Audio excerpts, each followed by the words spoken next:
All right, let's start. So can everyone see the slides?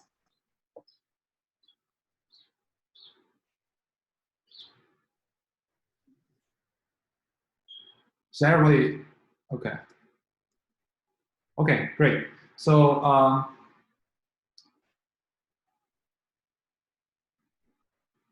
first, again, the reminder, the homework 4 is due on this Saturday. So no matter you haven't started or not, please do it right now. And also, we're happy to answer your question regarding the implementation of SVM or the paper problems about homework 4. And also, do not miss the chance to talk to the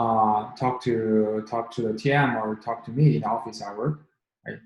Oh, I saw someone asked, do we have a final exam?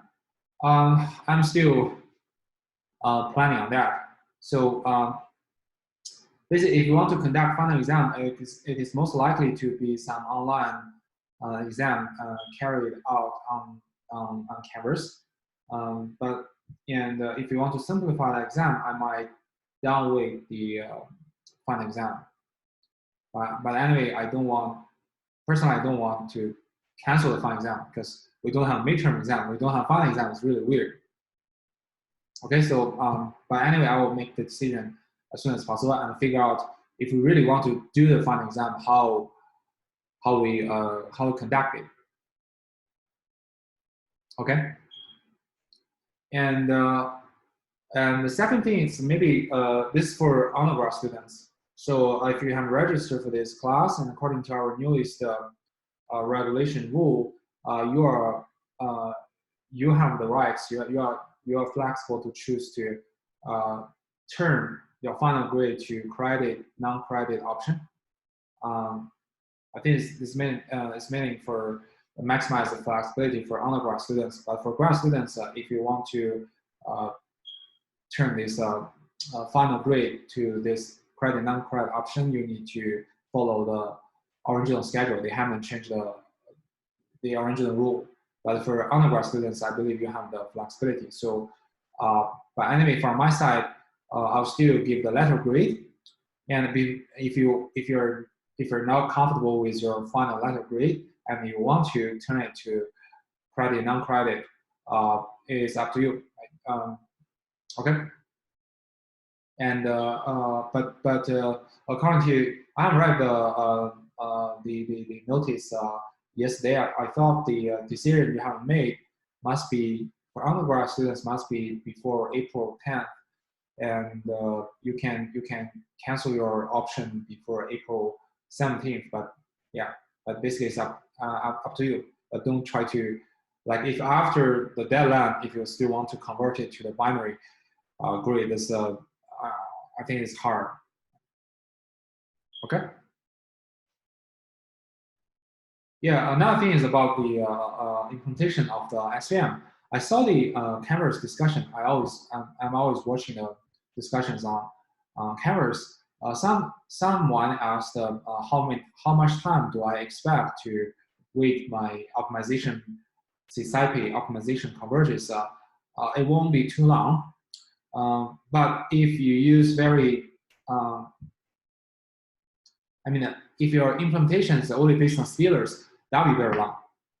So as I mentioned, right, if you want to do machine learning, try to code everything with matrix and vectors. So if you can represent your objective function in terms of matrix and vectors, and also you represent your constraints in terms of matrix inequalities, it will be way faster. That's also the feedback given from the students from the previous classes. Okay.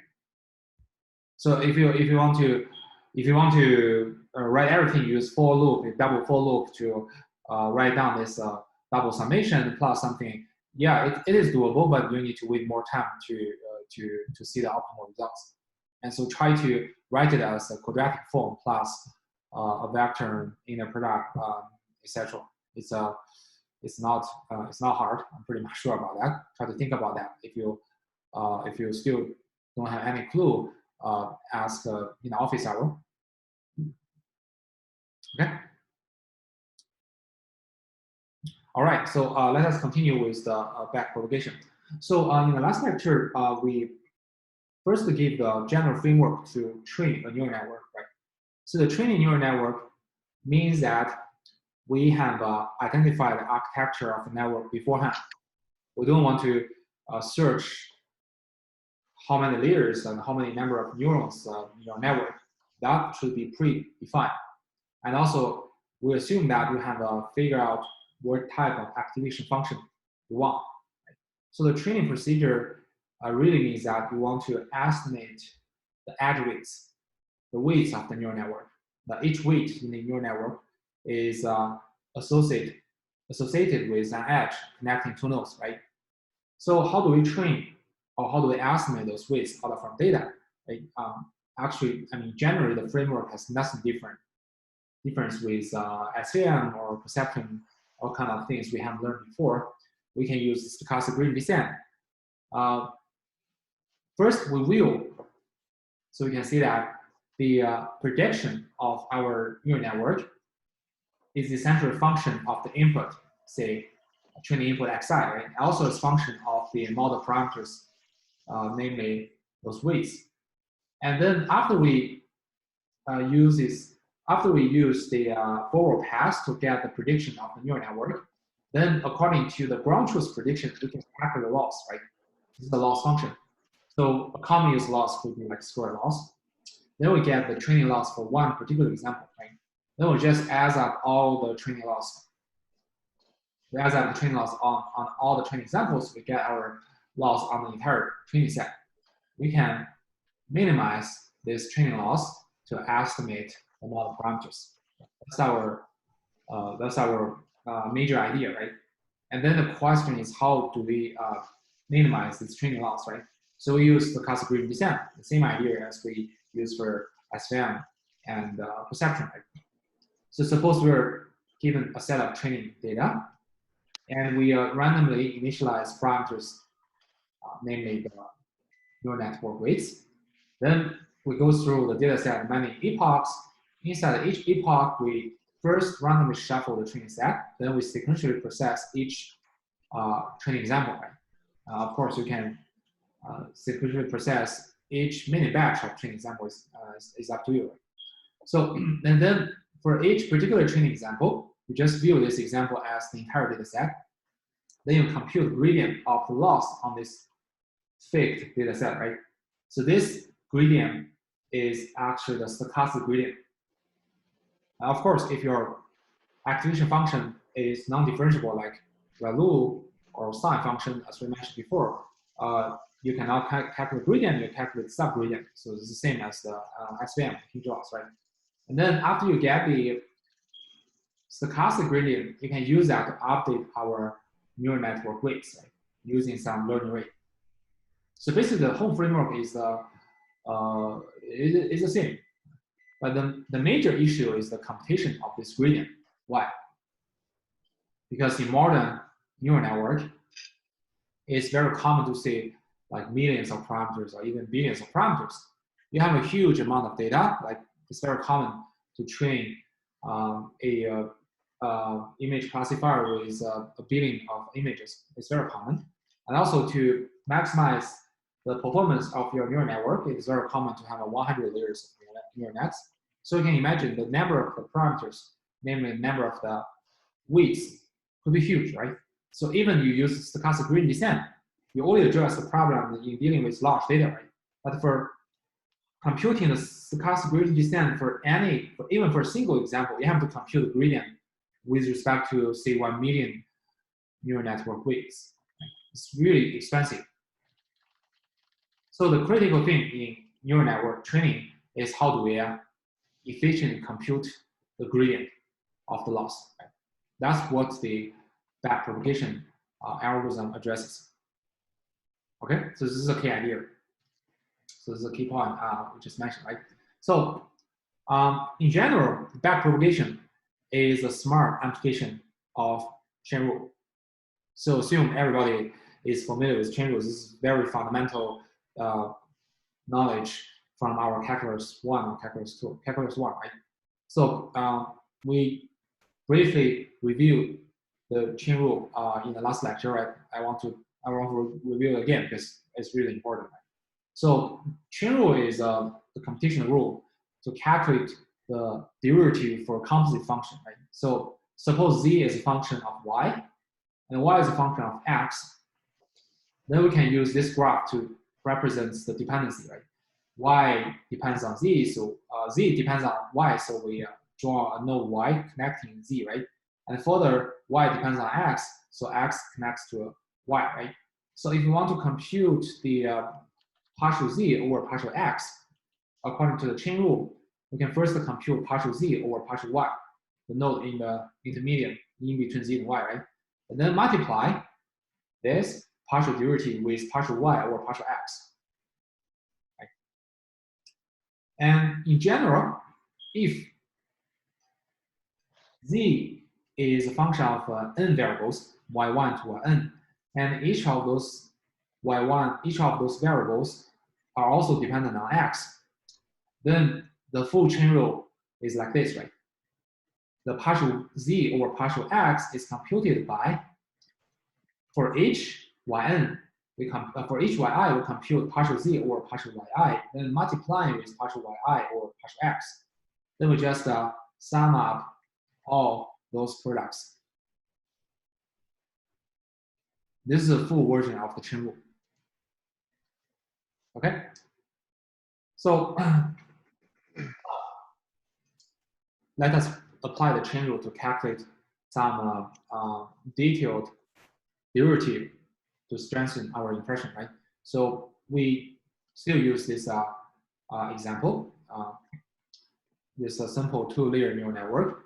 And from the forward pass, we compute the neurons values, the node values, Z0, Z1, Z2, from collecting the information of nodes of the previous layer, and use those neurons values to calculate the output layer. Right? So of course, if there are multiple layers in between, then we use Z0, Z1, Z2 to calculate the nodes in the next layer, and then collecting the nodes in the next layer to calculate the nodes in the next layer until we reach the final output, right?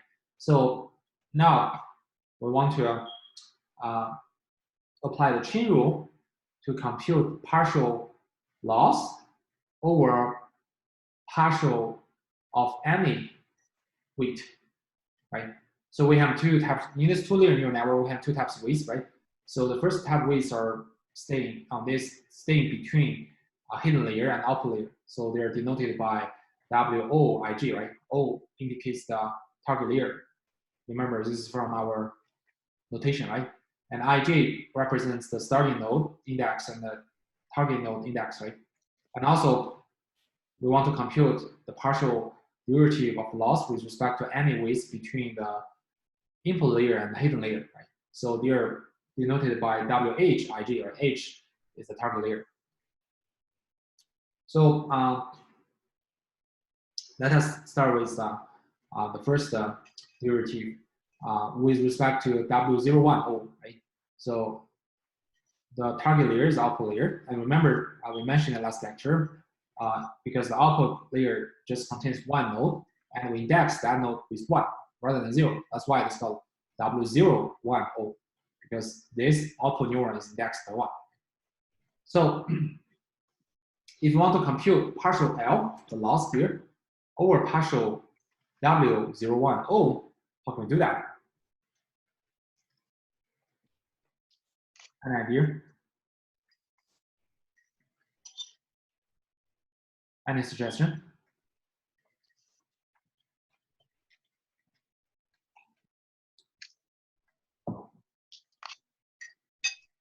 Oh, is this too easy? Okay, yeah, probably it's too easy. Let me just give the answer, right? So we just apply chain rule, right? So from the calculation rule here, we know that the loss is computed from the prediction made by the output neuron, right? That's why, right? And then output is a linear combination of those weights and the neurons values in the hidden layer, right? So we apply the chain rule here. That means we first compute partial L over partial Y, the output, right? Then time partial Y over partial W010, right? So partial L over partial Y is pretty straightforward from this square laws. It is Y minus Y star, right? And then partial Y over partial W010, what is it?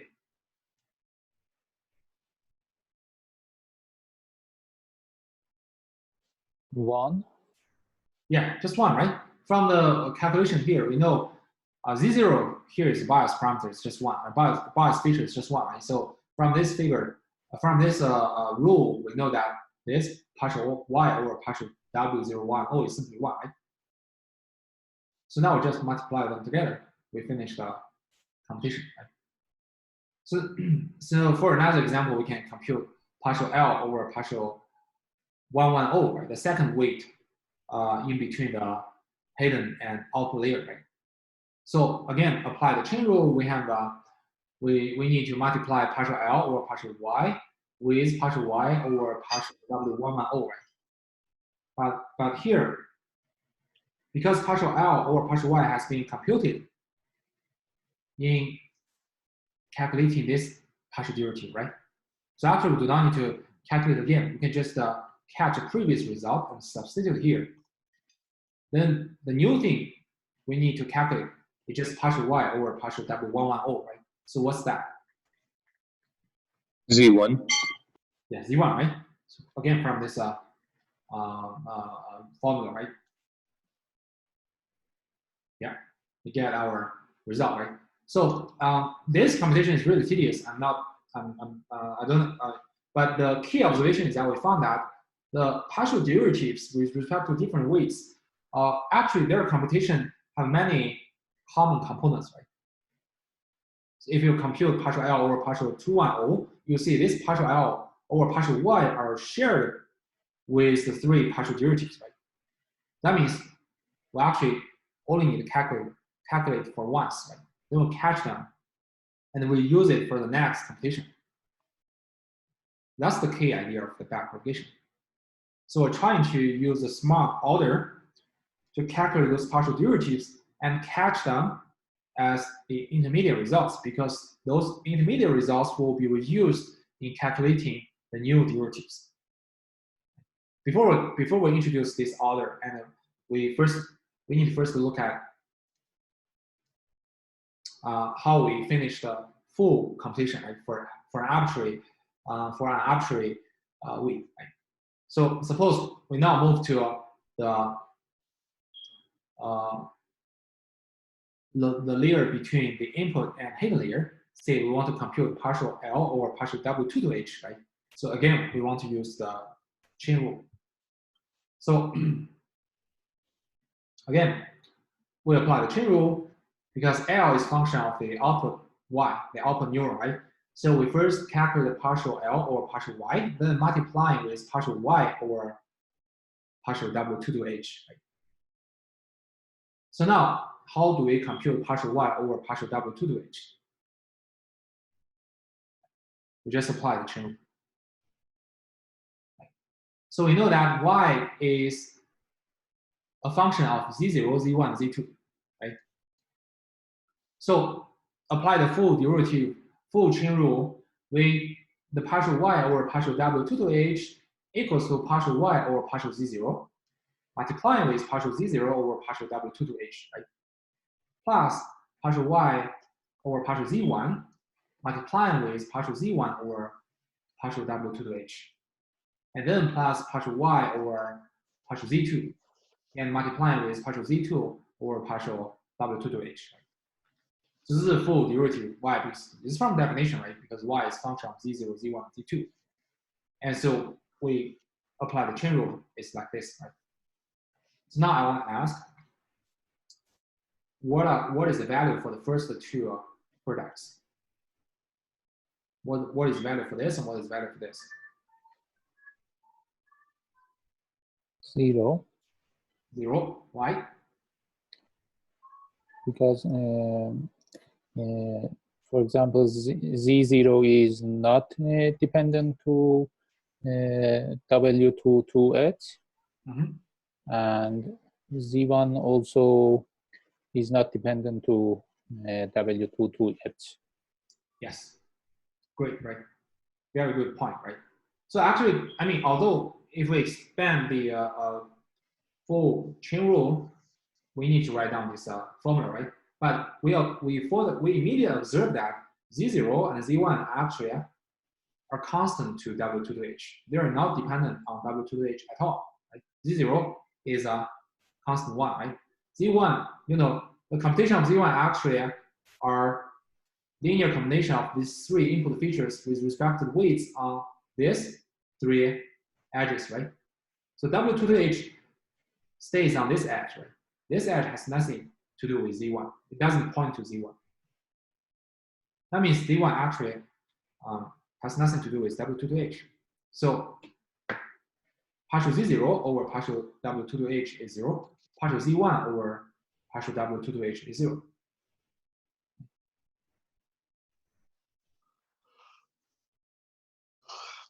Then that means, okay, these two products central is 0. And what do we left? What do we leave? We only have this product, right?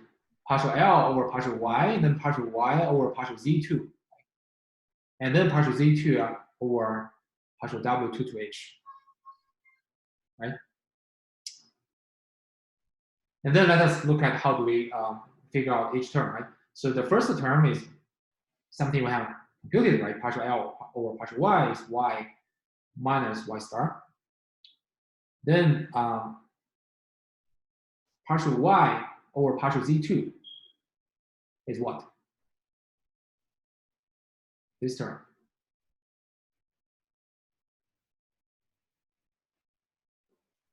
W210. Yes. Look at this formula here, right? So output node Y is equal to linear combination of these input nodes Z0, Z1, Z2. So partial Y over partial Z2 is just a factor multiplying with Z2, which is W210 here, right? Okay. So it's very straightforward. So now let us look at the third partial derivative, which is partial Z2 over partial W22H. So this is something a little bit complicated, but it's not hard. So because to compute Z2, we have two steps, right? Remember the rule of the neuron to compute the neuron's value, right? We have two steps. The first step, we do a linear combination of the input neurons, right? So it's kind of a prediction score of linear classifier. But the very next step is to apply some activation function on that, right? So if you write it down explicitly, Z2 equals to sigma. So sigma here represents the activation function, right? Sigma of W0 to H, this weight, multiplying with X0. Again, X0 is 1, bias feature. And then plus W1 to O, 1 to H, those the weight on this edge, multiplying with X1. And then W2 to H multiplying X2, right? So if you want to compute partial Z2 or partial W2 to H, we need two steps, right? Again, we need to apply the chain rule. We can view the input of this activation function. This part, this shaded part, we denote it by S. So we first compute the partial activation function over partial input S, then multiplying partial S over partial W2 to H, right? Again, chain rule, right? So for this input, for this S, its partial over W2 to H is straightforward. It's straightforward. It's just X2. Why? Because it's a linear combination of those weights, right? So the factor which multiply with W2 to H is just X2. So you just read it out, X2, right? So the question, how we compute partial sigma or partial S? That depends on the specific activation function you choose, right? So if you choose the ReLU, right, it's similar to hinge loss. You can compute the subgradient, right, the subderivative or subgradient, right, as we have done for SVM. And here I want to show you an example for sigma activation function because it's really classical and very widely used. I want to give you the known result about partial sigmoid, or partial S. So let me switch to the whiteboard.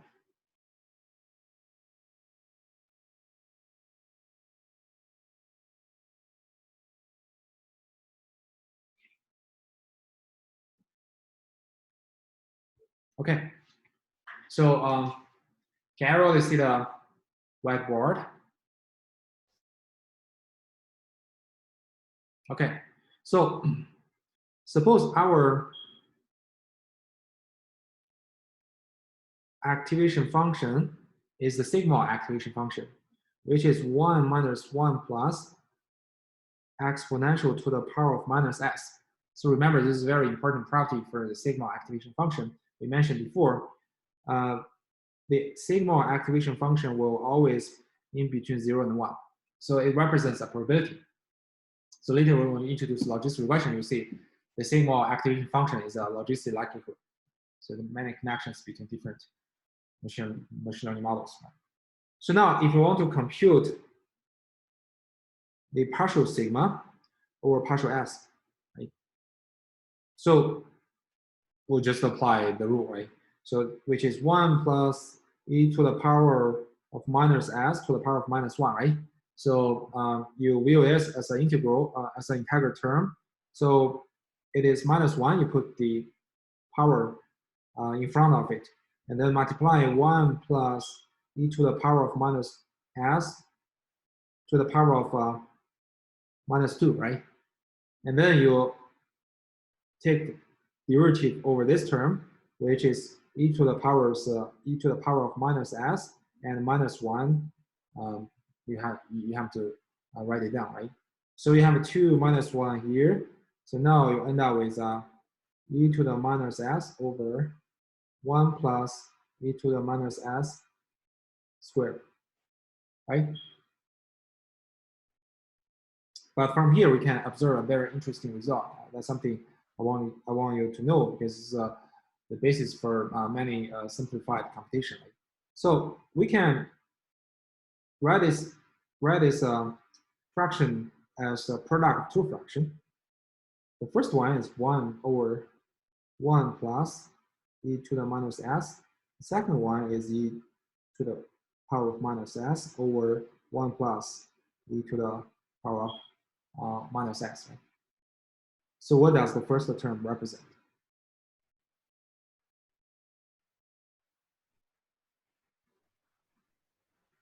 Sigma function. Yeah, it is a sigmoid. It is just sigmoid function of itself, right? So how about the second term? It is the 1 minus sigma term. Yeah, exactly, right? If you subtract 1 by sigma s, is equivalent to you move this term in the numerator, right? So actually the second term is 1 minus sigmoid of s. Right? So now we got an important conclusion. If you take the derivative of the sigmoid function is just the product of the sigmoid itself multiplying 1 minus the sigmoid function. Right?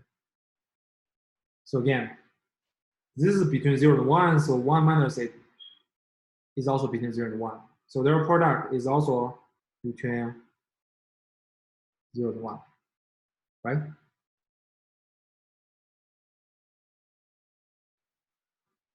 So this trick, this observation has been used in many scenarios. So don't forget it when you need to compute something with respect to sigmoid activation function. Right?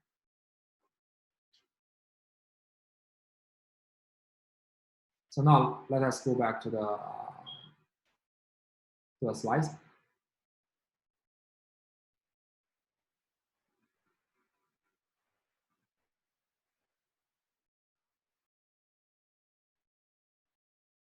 So now we have the result for partial sigmoid over partial s, right? And you just multiply this with partial s over partial W22H, you get partial Z2 over partial W22H, right? So multiply them together, Now we have all the three partial derivatives. You multiply them together, you'll end up with our partial derivative with respect to this specific weight. Any questions so far?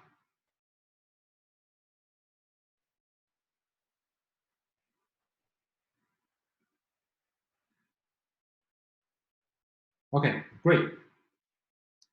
Yeah, I assume this is quite mechanical. Everybody can do that. If you feel like a bit hard to catch up, I think just after the class you can just derive this by yourself. It's really a good review of our calculus. Okay. So from the computation of this partial derivative with respect to W2 to H, what can we observe? What can we observe? We found that the neural network structure not only represent how complex this network is, but also it indicates the dependency between the nodes, the output, and the weights, right? To compute partial L over partial W2 to H, we found that essentially all the dependent variables to W2 to H are on the path from the node this edge points to and the output. Right? For example, for W2 to H, the edge it stays on points to Z2, right? Then to compute partial L over partial W2 to H, we just need to find all the paths connecting Z2 to the final output, the output neuron. And for each path, we compute partial derivatives along that path, right? Say from the first node is the output neuron, right? So the partial derivative will be partial L over partial Y. And the second node on the path is just Z2. So the corresponding partial derivative is partial Y over partial Z2. That's its parent, the partial of its parent over itself, right? And finally, when we reach Z2, we calculate partial Z2 over partial W2 to H.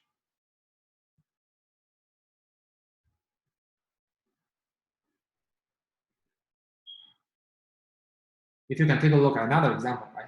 If you want to compute partial L over partial W01H, first we found that the edge where W01H stays on points to Z1, right? Its target node is Z1, right? We just look for all the paths from Z1 to Y, to the output neuron. So of course, in this two-layer neural net, you only have two passes, right? So just along each path to compute the partial derivative, right? Partial L over partial Y, and partial Y over partial Z1, and partial Z1 over partial W01H.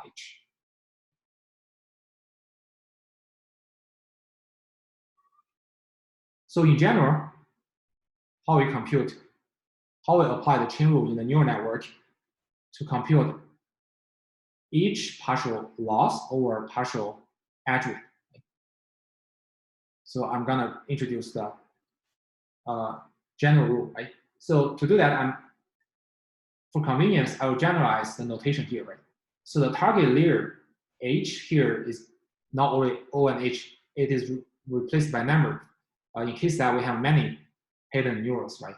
So suppose have many hidden layers, like hidden layer 1, 2, 3, 4, 5. So H is a layer number. So W, M, and H denotes the weight on the edge who connects mth node in layer H minus 1 to the nth node in layer H. So this is notation, okay? So the mth node in layer H minus 1 is denoted by Z, superscript H minus 1, and subscript M, right? So the subscript denotes the number or the index of the node in that layer, and the superscript denotes the layer where it stays, right? And so the target node is then denoted by Z and H because it stays on H and the index by N. So visually, W, M, and H is on the edge connecting Z, M, H minus 1 to the node Z and H. So Z and H stays on layer H, and Z, M, H minus 1 stays on layer H minus 1. Any questions so far?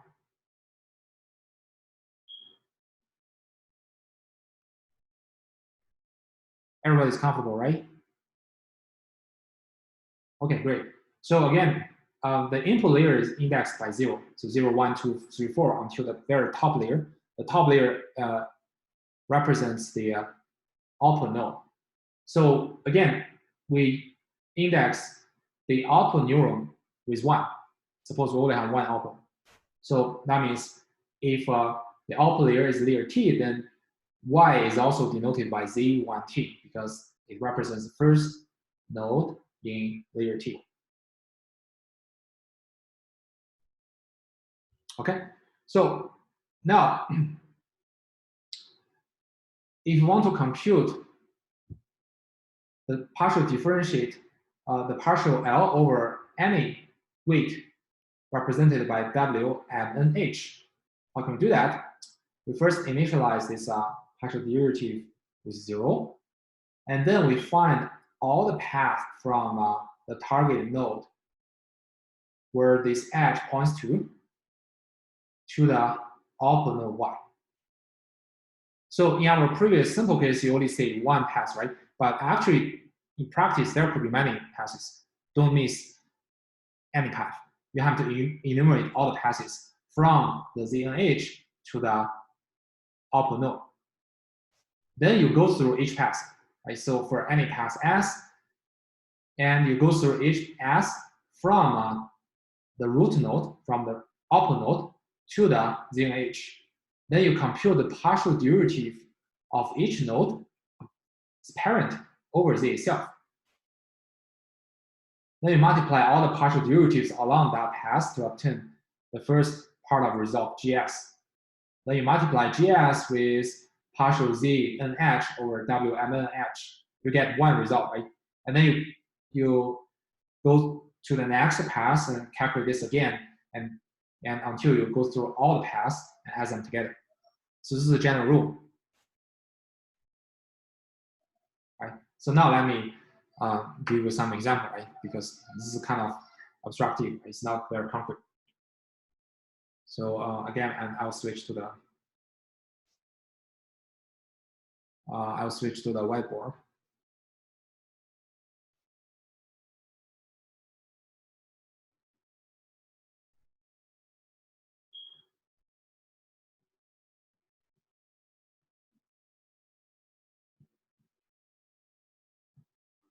So I'll first explain a general situation, right? Which can be more clear. So this is our weight with respect to which we want to compute the partial derivative, right? So to compute it, apply the full chain rule. You need to search all the paths connecting Z and H to our output neuron Y, right? So here I just randomly draw two passes, right? So suppose it connects to first node and then to this, right? And connects to the second node and to this, right? So and the third. So let me make it more complicated. So suppose I have an intermediate node here, and I have some connection here. So because this is just drawn randomly, I just randomly draw the index, right? So suppose this is Z1, this is Z2, this is Z3, and Z4, and Z5. Right? So now, if I want to compute partial L over partial W, M, N, H, what should we do? An idea?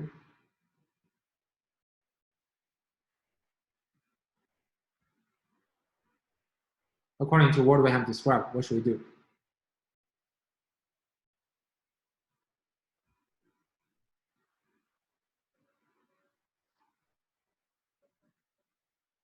Yeah, first step is just to look for all the paths connecting Z and H to our output neuron Y, right? So how many paths do we have?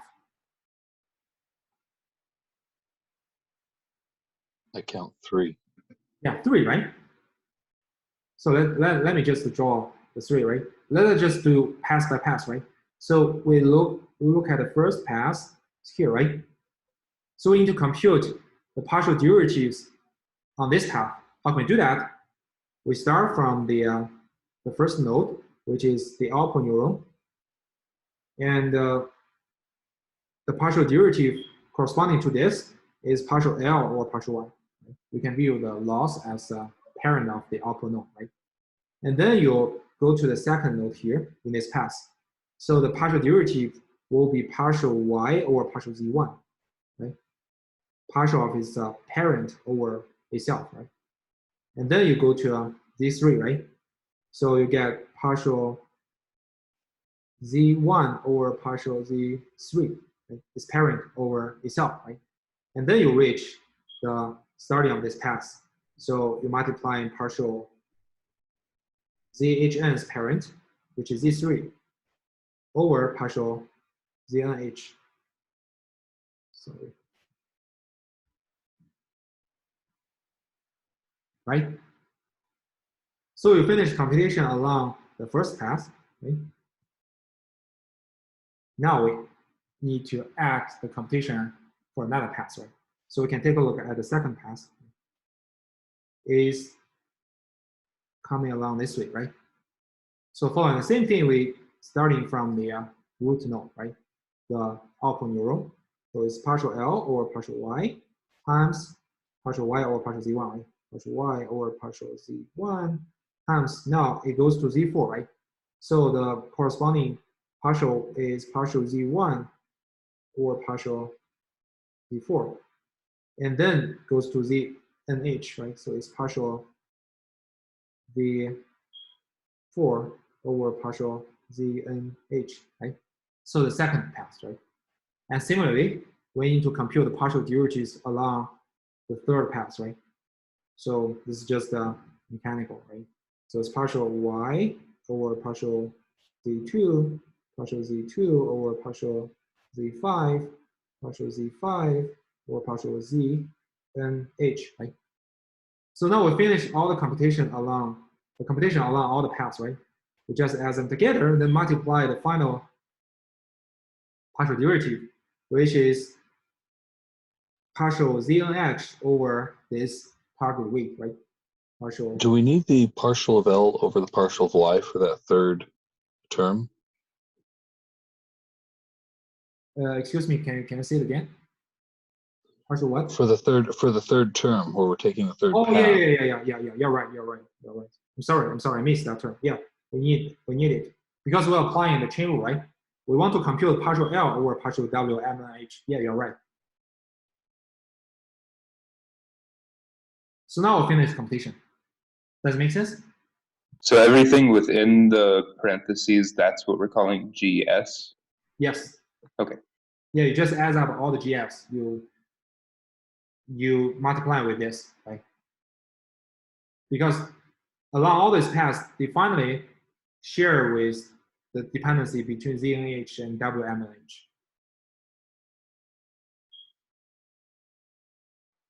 Does it make sense?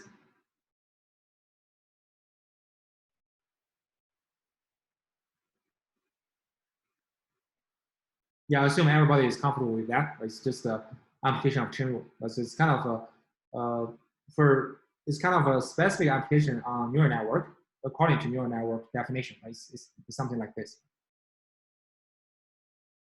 Okay, but doing this is obviously very very costly because you see there are many redundant computations. We want to save the computation. We do not want to repeat them again and again. Right? So to illustrate, I want to give you a more formal neural network definition, and we'll start from that definition. We'll see how we simplify the full computation. Right? So I want to give a general case. That means I won't use the simple two-layer neural network as an example. I want to use 3-layer neural network. That is sufficient to cover all kinds of cases. Okay, so again, my neural network will consist of 3 nodes or 3 neurons in each layer. So this is the input layer. So for simplicity, I just get rid of the BIOS features. But if you want to add them, it's the same thing.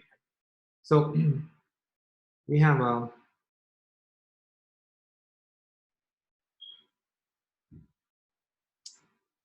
2 hidden layers, 1 output layer. So input layer, as we mentioned, denoted by layer 0, right? So hidden layer 1, hidden layer 2, and output layer. So layer 0, layer 1, layer 2, and layer 3. Okay. So we assume a densely connected networks. This is also called feed-forward, right? So every neuron connects to all the neurons in the next layer.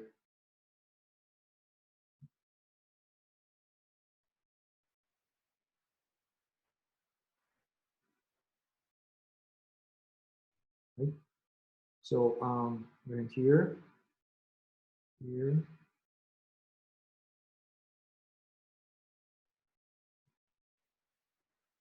here, here. And so third neuron.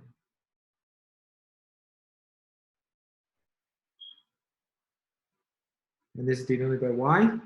And so this node, the first node in the layer 1 is denoted by Z01, Z11, and Z21, right? The superscript denotes the layer number, and the subscript denotes the node number, right? And of course, so the nodes in layer 2 are denoted by Z02, Z12, and Z22, right? So I want to give you a general case, means that I want to compute a more complex case. Suppose I want to compute the edge weight here, right? So the weight which connects X1 and Z11, right? So the edge weight is denoted by W. So target layer is 1, right? So the starting node is 1, ending node is 1. So W111. Right? So if I want to apply the chain rule to compute partial L over partial W111, right? According to what we have just described, how can we do that? Right? Is Z not the bias term? No, I just mentioned we just removed the bias terms. Okay. Yeah, because if you want to add a bias term, it's something straightforward. But I don't want to draw so many links. This is possible because the bias term just wouldn't be in the path of any weight. Is that correct? Yeah, it's possible. You can choose. Many neural network people just don't use bias term. But if you use bias term, okay, it's more, more comprehensive. It's okay. But in practice, you can choose to use bias term or not to use it.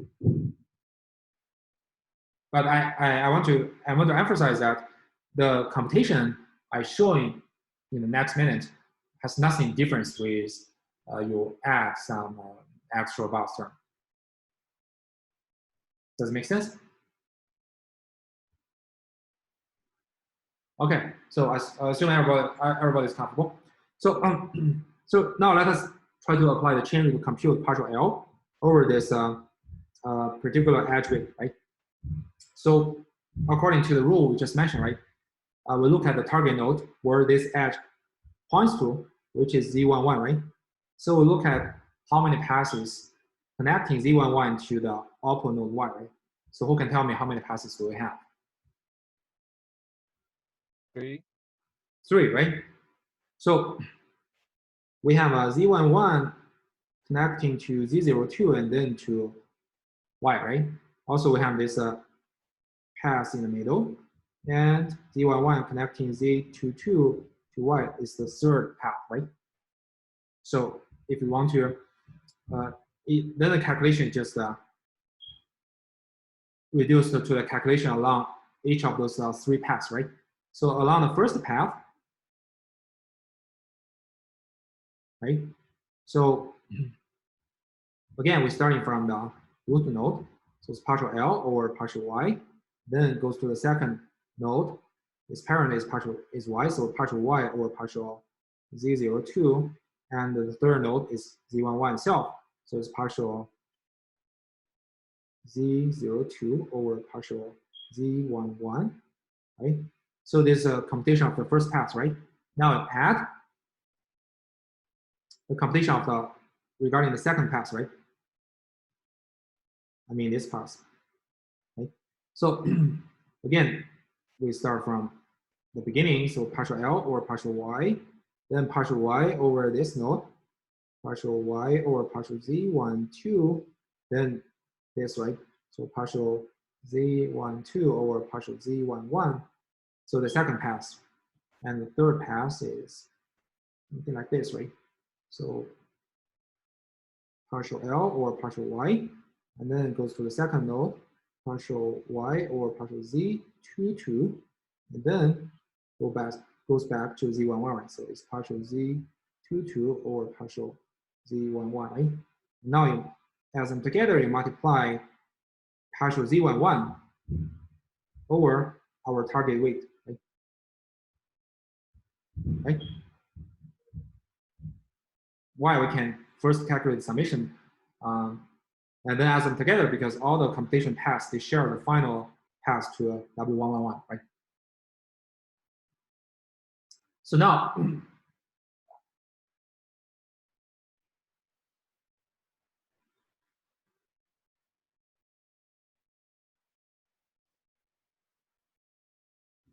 someone said, okay, I will use other colors. Someone said we cannot differentiate green and red and green colors. Okay. Yeah, but anyway, there's I'll use other colors in the later examples, right? But this computation is straightforward. You can just count the paths and do it. Okay. So now I want to ask. I want to ask you guys to look at the summation. Probably use this. I'll use this. Summation inside this parentheses. What does this mean? What does this summation of products mean? An idea?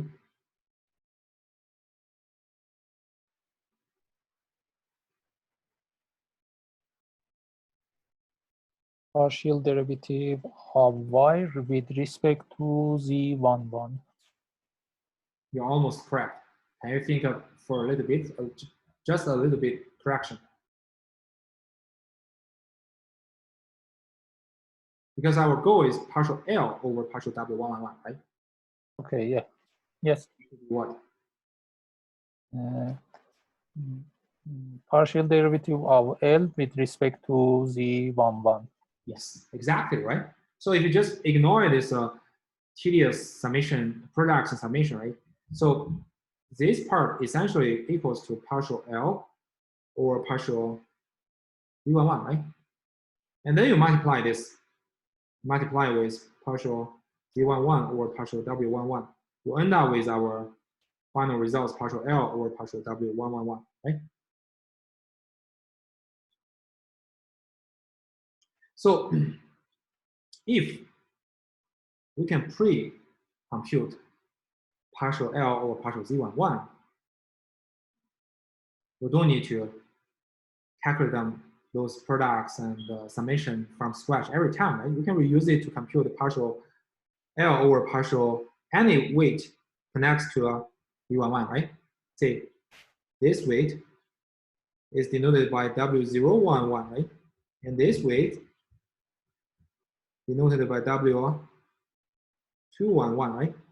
They are all, the three of those edges point to Z11, right?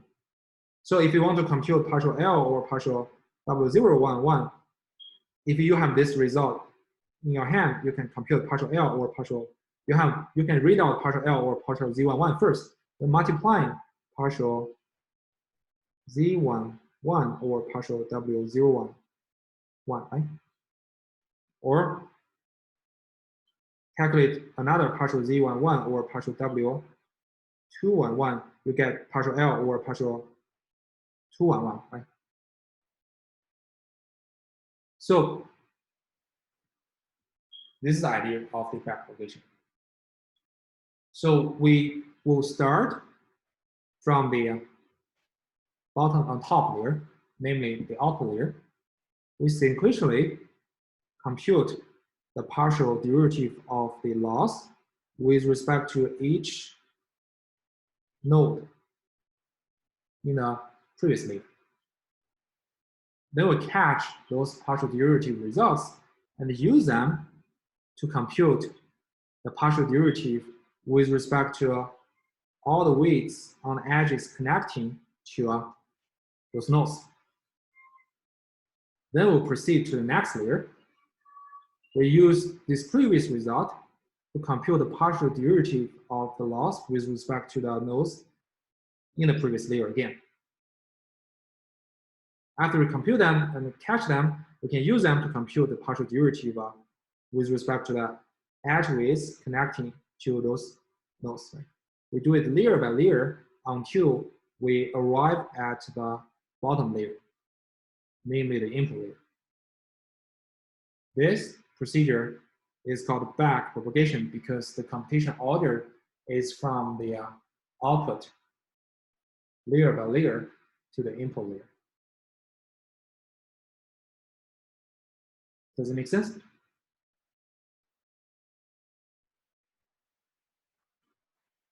Any questions so far?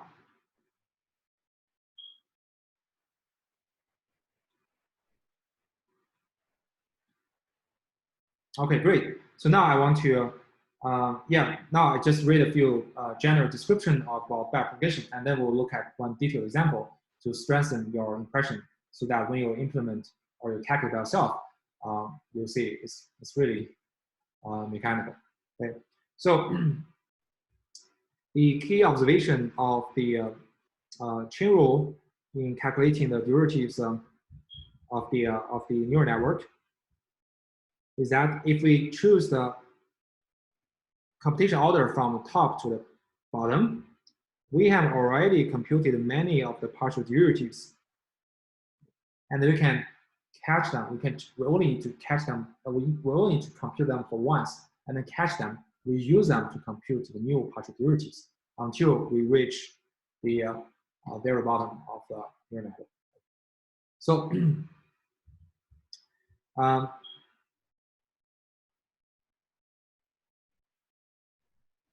now let us give a concrete example, right? And I want to anyway. Let me redraw this network. I'll use another color. I just use black color, right? So again, I use the same neural network. I just redraw it. So I have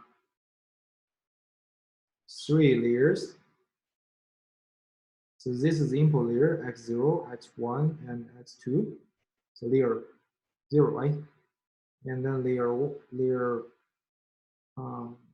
1, layer 2, and the output layer. This is layer 1, layer 2, and layer 3. Okay, so feed forward, each neuron connects to all the neurons in the next layer.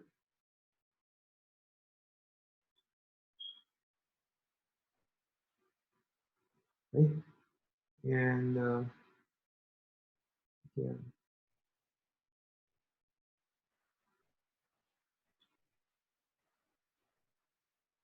And finally, all the neurons in layer 2 points to connects to output neuron.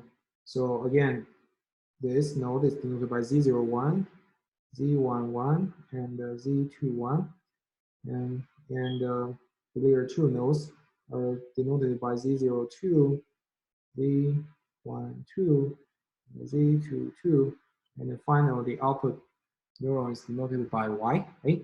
So let us manually perform the back propagation. Okay. So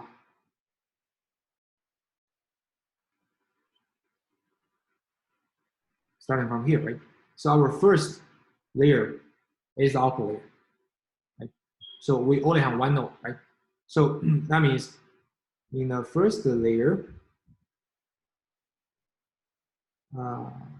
use this one. The computation regarding the first layer is to compute the partial derivative of L over every node in the top layer. We only have one node, so we only need to compute the partial L over partial Y, right? So obviously, this is this is determined by the form of loss function. If you use square loss, you just subtract Y by the ground truth label, right? So and then we have, suppose we have this partial L over partial Y in hand, right? How can we use that to compute the partial derivative of L with respect to all the weights connecting to Y?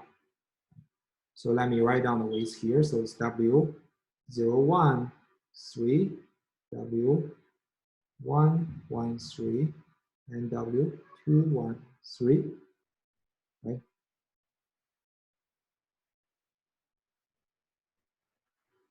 We can use this result to compute partial L over partial W 0, 1, 3, partial L over partial W 1, 1, 3, partial L over partial W 2, 1, 3.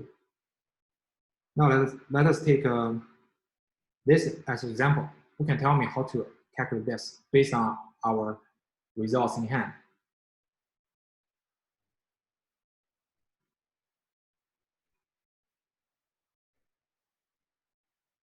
An idea? Partial derivative of L with respect to Y times partial derivative of Y with respect to W 0, 1, 3. Yes, exactly, right? So partial L over partial W 0, 1, 3 is equal to, apply the chain rule, right? So just read out the partial L over partial of its parent. Its parent is the node its edge points to, which is Y, right?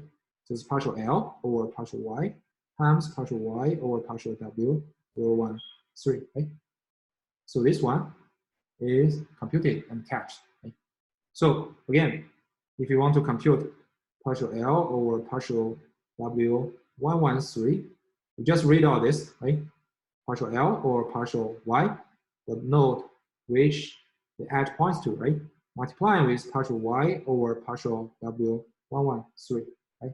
So you see the computation only requires you to compute partial Y with respect to the edge weight, right? This is something new. This is something brand new. You have never used them before, so you have never computed them before, so you have to compute them, right? So now we finished the computation of the first step, right? So now we move to the layer 2, the previous layer 2. We want to compute the partial derivative of the loss S with respect to all the nodes in layer 2. And how can we do that?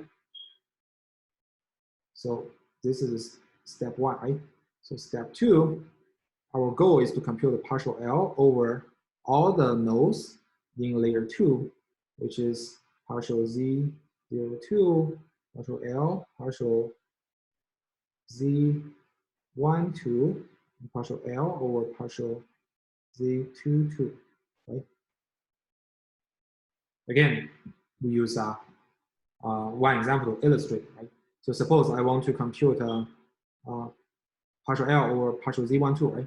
So partial L over partial Z1, 2. How can we compute it based on our previous result?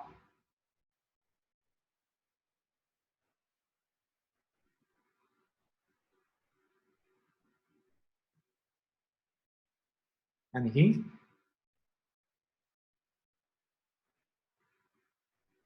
Come on, give me some suggestion.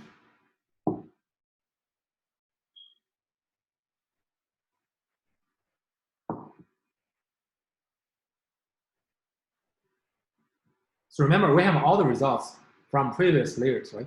So actually, we do not need to explicitly find a path connecting Z12 to Y. Right? We only need to look at how many parents Z12 have, right? So who are the parents of Z12?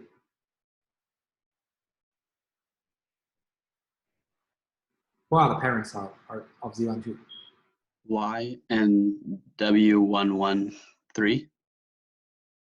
W13 actually is not parents of Z12. W2 is just adjuvant.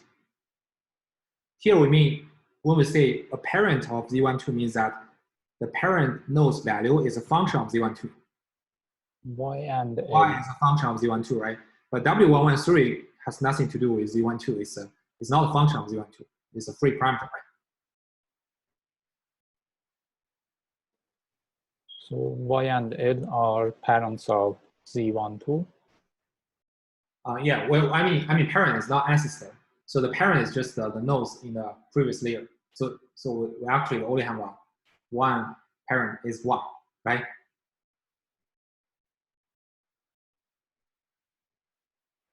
So that means if I want to compute partial L over partial Z12, I just apply the chain rule. I read out partial L over partial Y is parent of Z12, right? And then partial Y over partial Z12. That's it.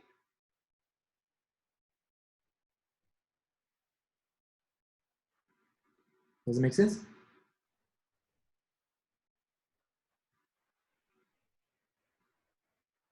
Okay, so similarly, if you want to compute partial L over partial Z02, how can we do that?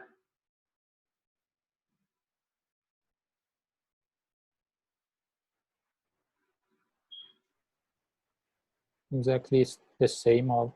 Yeah, just read out partial L over partial Y, multiplying, because Z02 only has one parent, it's Y, right? Parent means immediate parent, it's not ancestor, it's not some ancestors like 2 hops away, just immediate previous, the upper layer. Okay, it's just one, right? So it's Y over partial Z02, right? Now you get partial L over partial Z12, right? So in this way, we compute the partial derivatives with respect to all the nodes in layer 2, right?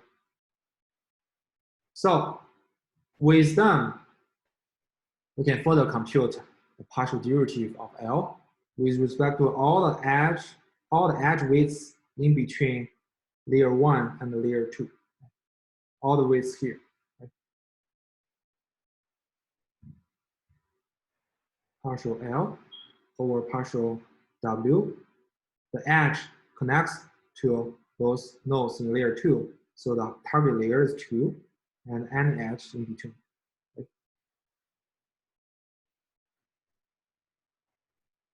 To give a concrete example, suppose we look at this edge, right? And its weight is W002, right?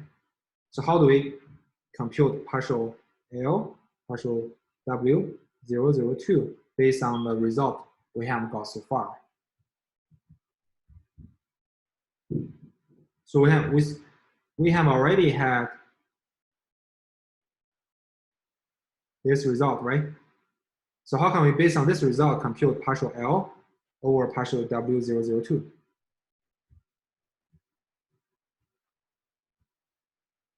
The attribute here, an idea?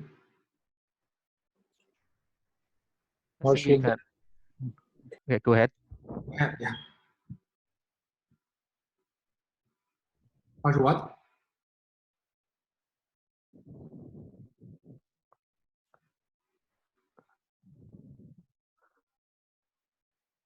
So I think we can just multiply the partial L over partial 0, 0, 2, multiply partial L over partial W013.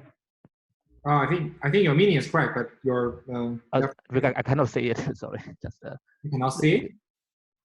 yeah, it's not so clear the notation. So I'm just maybe it says multiply the previous two. Yes. Yeah.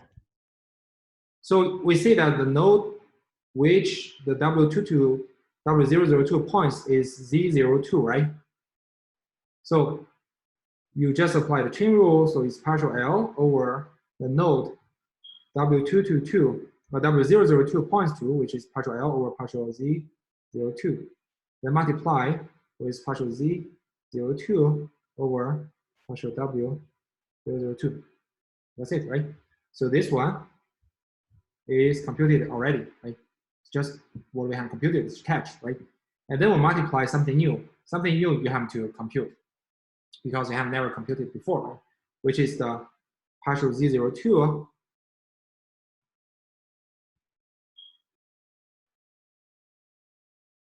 with respect to the edge weight, which points to Z02, right? So you get this partial derivative with respect to the weight, right? You can apply the same computational method to calculate all the edge weights which points to the nodes in layer 2, right? Because we have their partial derivatives already, right? So now we'll finish the second layer's computation, right? So we continue to move backward. We go to the layer 1, right? So in layer 1, which is corresponding to our step 3, we aim to compute a partial L or partial Z01, partial L or partial Z11, and partial L or partial Z21, right? So again, we apply the same method to compute the partial derivative by utilizing the previous results, right? So again, I just choose one example. Suppose now we want to compute partial L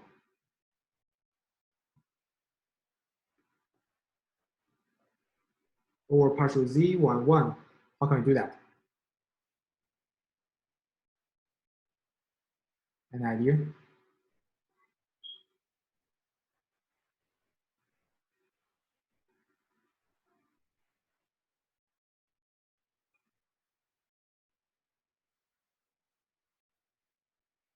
An idea?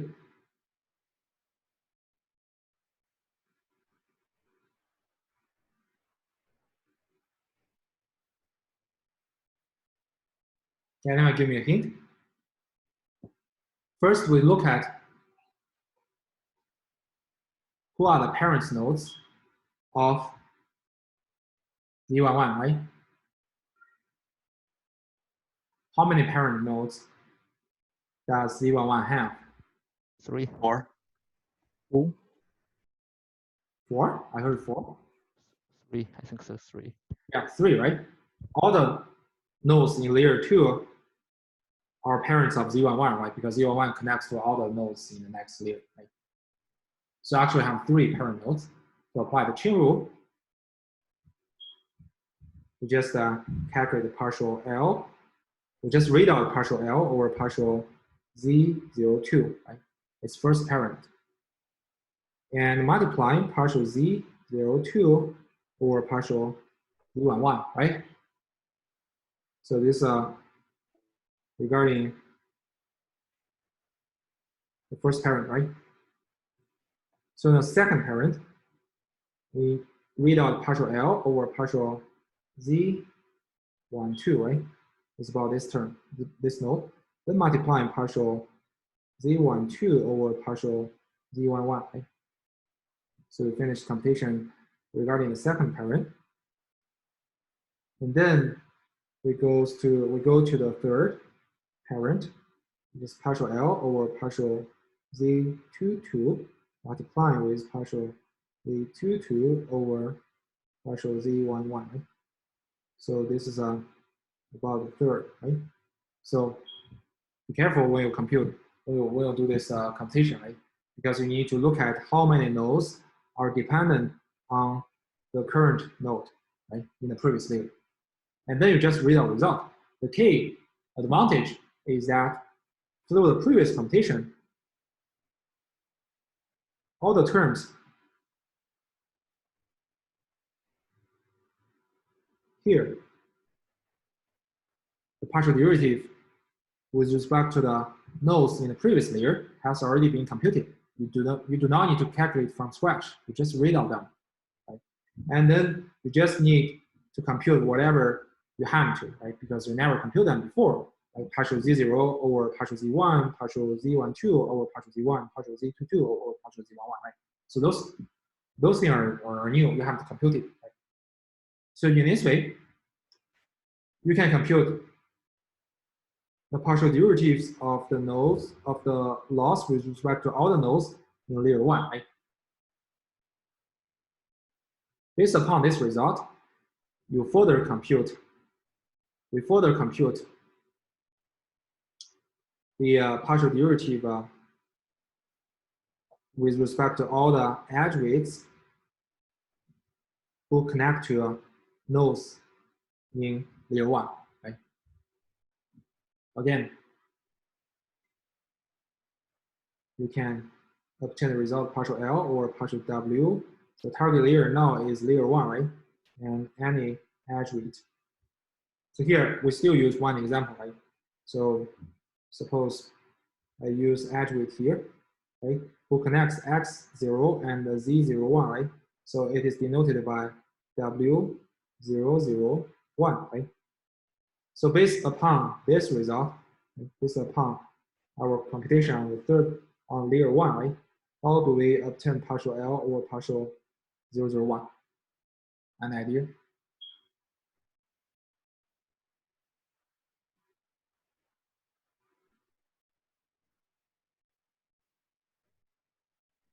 Any suggestion?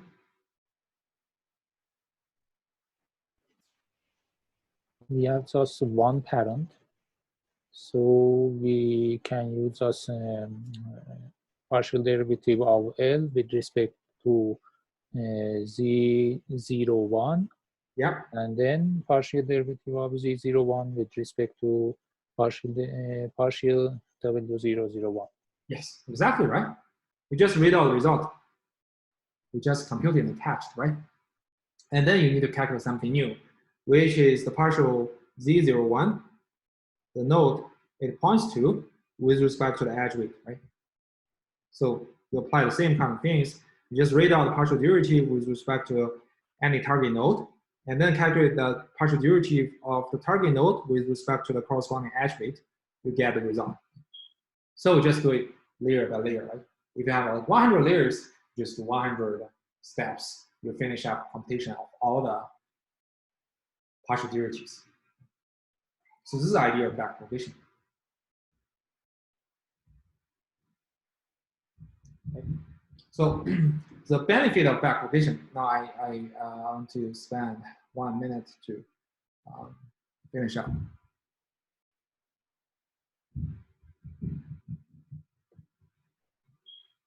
So the benefit of the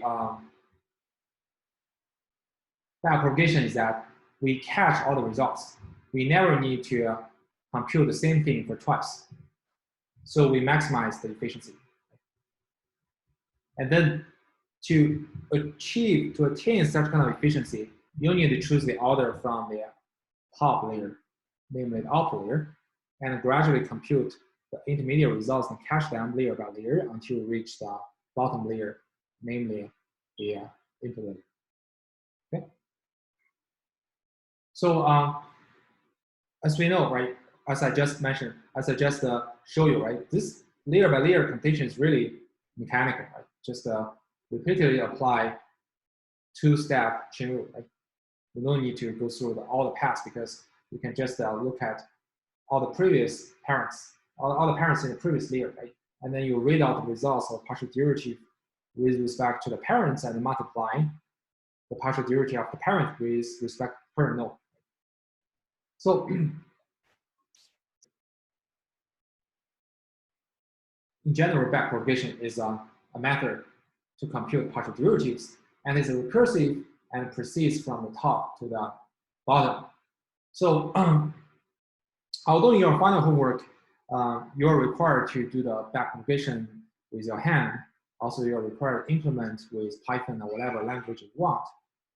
But in modern neural network, models development and deployment, you never need to implement those algorithms from scratch because the model network libraries like TensorFlow and PyTorch, Keras, those kind of things, they have implemented the automatic differentiation with back-propagation. That means you never need to touch the gradient computation. As long as you specify network architecture and dependency of those nodes and the links, they will do this automatically for you. And in practice, you never need to do it by yourself because your implementation will be less stable than their professional implementations and tests. Okay. So now we have finished the explanation of the K step in training neural network, namely using back-propagation to compute the stochastic gradient, and then you just plug in this gradient computation step into the stochastic gradient descent framework.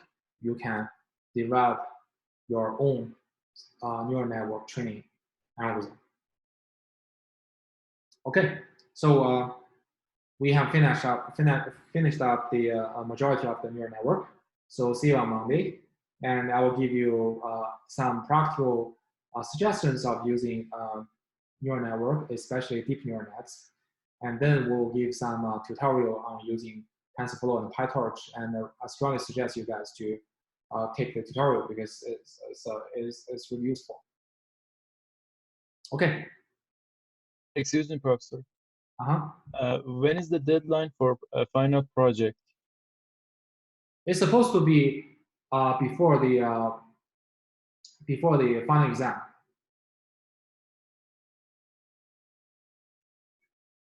Does it make sense?